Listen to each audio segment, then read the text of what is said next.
What's going on, guys? As you can see, I am back outside again on another beautiful day. I'm going to do some more reading, the one and only Bob. So sit back and enjoy.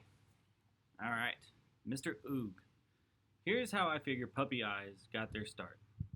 Cave humans were sitting around a fire wearing mammoth fur and grunting about how there was nothing on TV because TV hadn't been invented yet. And some willy wolf thing, whoa, they've got leftover mammoth meat.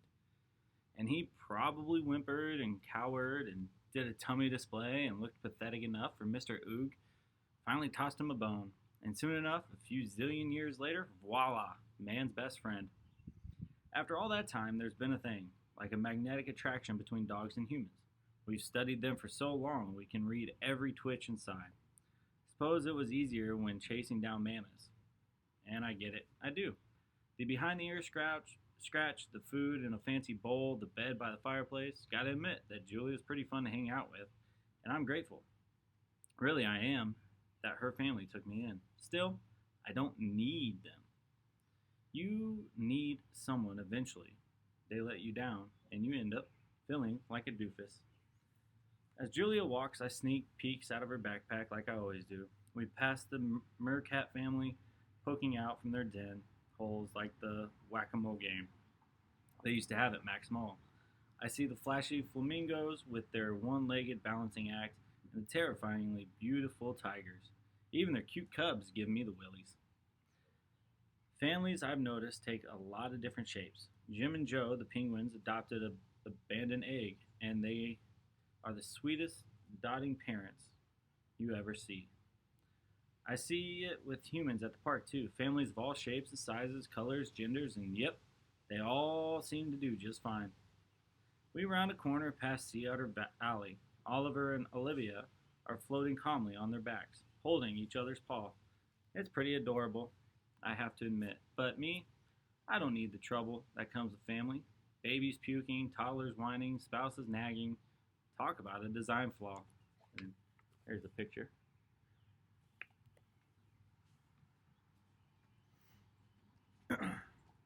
The park's pretty big, lots of twisty paths and fascinating smells. All the parts have names. There's the African Aviary, the Outback, Penguin Cove, Lemur Land. It's all puzzle pieces of the world. A little Africa here and a little Asia there. Dogs, you can find us pretty much everywhere. Our territory is Earth, as long as we're hooked up with humans, that is. Along the shady paths, volunteer guides will answer your questions. They tell you about how animals used to roam one part of the world or another until things changed. Things change. That's one thing I figured out. Don't ever assume a little patch of planet belongs to you. Things change.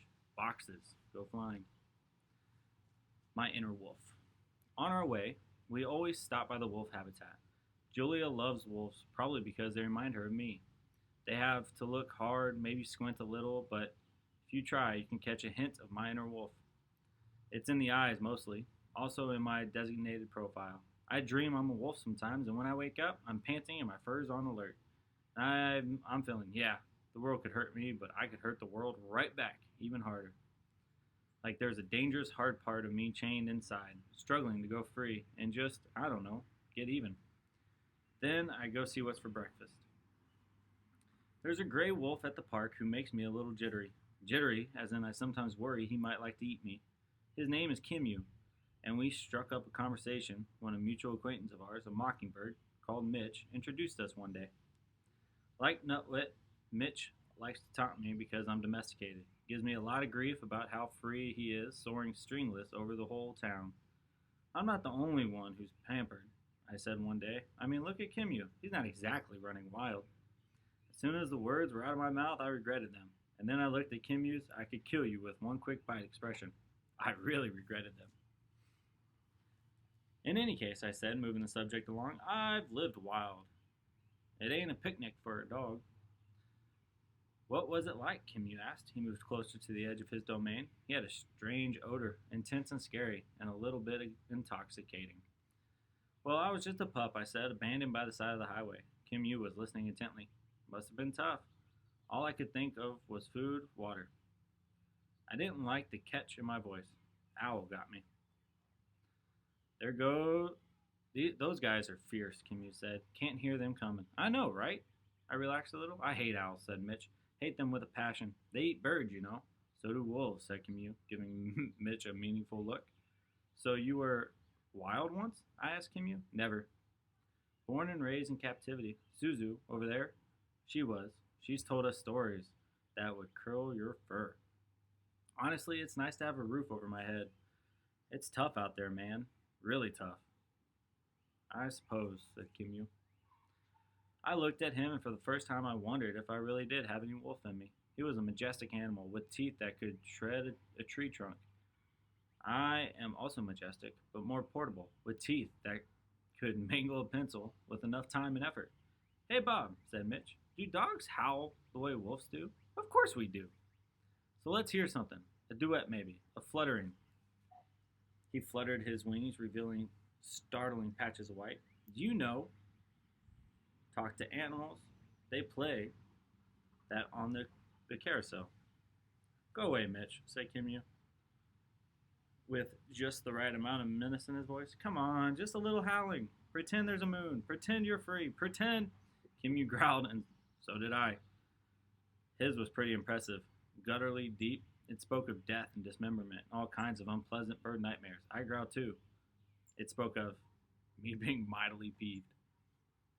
Still, Mitch got the message. He disappeared, a blur of wings. Actually, I've never howled at the moon, I admitted. Me neither, said Camus. I'd feel kind of silly doing it here. We're almost to my favorite spot in the park. A great thing for me is that one corner of Gorilla World juts up against Elephant Odyssey, the area where Ruby lives. A low stone wall separates the two spaces, and there's a moat on the elephant side. The sections connect like two slices of pie, and my secret spot is right at the center, where I can hang out with my crew. Ivan and Ruby both have access to indoor habitats, which is great when the weather isn't cooperating. The indoor space for gorillas ain't bad. I call it the Gorilla Villa. It has tons of ropes and hammocks and branches to climb. Humans watch through a thick wall of glass, while the young gorillas run around like kids at recess.